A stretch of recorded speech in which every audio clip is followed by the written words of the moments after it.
അപ്പോൾ ഇതേ എനിക്കിവിടെ ബാക്കി വന്ന ചോറാണ് കേട്ടോ. തലേദിവസം രാത്രി വെച്ച അത്താഴത്തിൻ്റെ ചോറാണ് ഞാൻ ഫ്രിഡ്ജിലെടുത്ത് വെച്ചിരിക്കുന്നതാണ്. അപ്പം നെല്ലൂത്തിരിയുടെ ചോറാണ്. അതിലൊന്നും ചേർക്കേണ്ട, നേരെ നമ്മൾ മിക്സിയുടെ ജാറിലേക്ക് ഇട്ട് ഒന്ന് അരച്ചെടുത്തോളാം. അരയ്ക്കാൻ കുറച്ച് ബുദ്ധിമുട്ടായിട്ട് തോന്നുകയാണെങ്കിൽ ലേശം വെള്ളം തളിച്ച് കൊടുക്കുക. അതിനുശേഷം രണ്ടാമത്തെ ട്രിപ്പിലേക്ക് നമ്മൾ പച്ചമുളകും ഉപ്പും കൂടെ ഇട്ട് ഒന്ന് നന്നായിട്ട് ഇതുപോലെ അരച്ചെടുക്കുക. അപ്പോൾ ഇത്രയേ ഉള്ളൂ, പണി കഴിഞ്ഞു.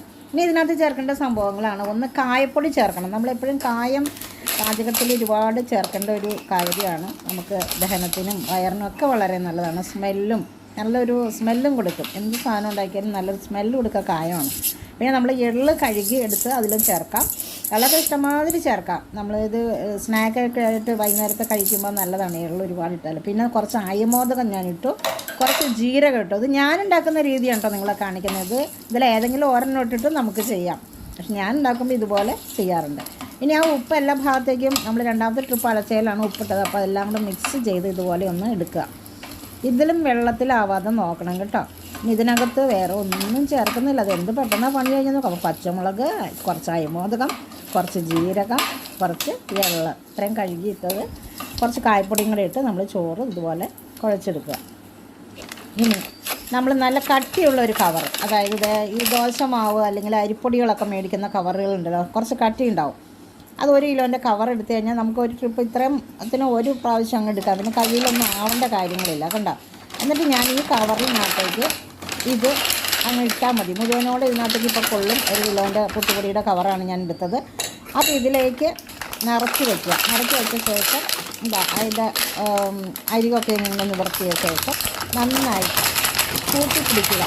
അപ്പോൾ ഏകദേശം കയ്യിലൊന്നും ആവാതെ ചെയ്യുന്ന രീതിയാണ് കേട്ടോ ഈ കാണിക്കുന്നത്. ഞാൻ നന്നായിട്ട് തിരിച്ചെടുത്ത് വയ്ക്കുക. ഇനി വെയിൽ മൂക്കുന്നതിന് മുൻപ് രാവിലെ ഇറങ്ങണം കേട്ടോ. ഒരു 6:30-7 മണിക്ക് മുമ്പ് വെയിൽ കൊള്ളരുത്. ഇത് കൊണ്ടാൽ നമുക്ക് പിന്നെ പ്രശ്നമാണ്. കുറച്ച് നേരം നിൽക്കേണ്ടിയൊക്കെ വരും. ഇതിപ്പോൾ കുറച്ചേ ഉള്ളൂ, അതുകൊണ്ടാണ്. അടിയിലൊരു ചാക്കോ പായോ എന്തെങ്കിലുമൊക്കെ വിരിക്കുക. അതിന് ശേഷം അതിൻ്റെ മീതെ നല്ല വെള്ളത്തുണി, അലക്കിയ വെള്ളത്തുണി നനച്ചത് വിരിക്കുക.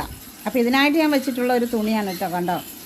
അത് വെച്ചിട്ടുള്ളതാണ്. അപ്പോൾ മഞ്ഞപ്പൊടിയുടെ പാടൊക്കെ പിടിച്ചിട്ടുള്ളതുണ്ട്. അപ്പോൾ ഞാൻ ഇതിനായിട്ട് വെച്ചിരിക്കുന്നതാണ്. അതിന് ശേഷം ഈ കവർ എടുക്കുക, നന്നായിട്ട് ടൈറ്റ് ചെയ്ത് പിടിക്കുക. എന്നിട്ട് വേണം നമ്മൾ അതിൻ്റെ ഒരു അറ്റം ഹോള് വരുത്താനായിട്ട്.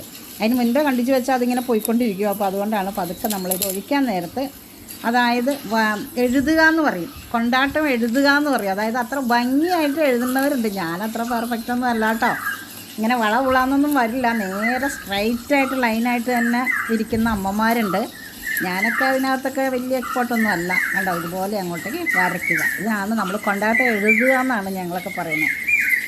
നന്നായിട്ട് അറിയാവുന്നവരാണെങ്കിൽ ഇങ്ങനെ വളഞ്ഞും പുളഞ്ഞൊന്നും പോവില്ല. ഉണ്ടാവും ഒരേപോലെ ഞെക്കി എടുക്കുന്ന രീതിയാണ് കേട്ടോ നല്ല ലൈനായിട്ട് വരുന്നത്. അപ്പോൾ ഇത് ഒരു 2 ദിവസം 3 ദിവസമൊക്കെ കഴിയുമ്പോഴത്തേക്ക് ഇത് ഉണങ്ങും. 2 ദിവസം കൊണ്ടൊക്കെ നല്ല വെയിലിൽ ഉണങ്ങും. ഉണങ്ങി കഴിയുമ്പോൾ എന്ത് ചെയ്യണമെന്ന് വെച്ചിട്ടുണ്ടെങ്കിൽ ഇതെടുത്തിട്ട് ഈ തുണിയുടെ പുറം ഭാഗത്ത് കുറച്ച് വെള്ളം തളിച്ച് കൊടുക്കുക. തളിച്ച് കൊടുക്കുമ്പോൾ ആ തുണിയിൽ നിന്നെല്ലാം ഇങ്ങനെ വിട്ടുവരും. എന്നിട്ട് അത് പിന്നീട് വീണ്ടും ഒന്നും കൂടെ ഉണക്കി കണ്ടെയ്നറിൽ സൂക്ഷിച്ച് വെക്കുക കേട്ടോ. അപ്പോൾ അതാ ഞാനിവിടെ വറുത്തും കൂടെ കാണിക്കാം. നല്ല വെളിച്ചെണ്ണ നന്നായിട്ട് ചൂടാവുമ്പോൾ കുറച്ചിട്ട് വറുത്ത് കോരണം കേട്ടോ. നന്നായിട്ട് ഒരുപാട് ഇട്ട് കഴിഞ്ഞാൽ അത് നന്നായിട്ട് ഇങ്ങനെ പൊലിഞ്ഞ് വരില്ല. നല്ല വലുതാവണം. അതായത് നമ്മൾ കുറച്ചിട്ടാലും നിറച്ചും ചട്ടി നിറയെ ഉണ്ടാകും. അപ്പോൾ അത് പാകമാക്കി വേണം കണ്ടോ. എത്ര ഇട്ടാൽ മതി, നമ്മൾ നന്നായിട്ട് പൊരിഞ്ഞ് വരും. ആ ഒരു പാകത്തിന് വേണം കേട്ടോ നമ്മൾ ഇടാനായിട്ട്. കൂടുതൽ ഇടരുത്. എനിക്കൊരു അബദ്ധം നേരത്തെ പറ്റി. അപ്പോൾ ഞാനത് വറുത്തിട്ട് കാണിച്ചു തരാം.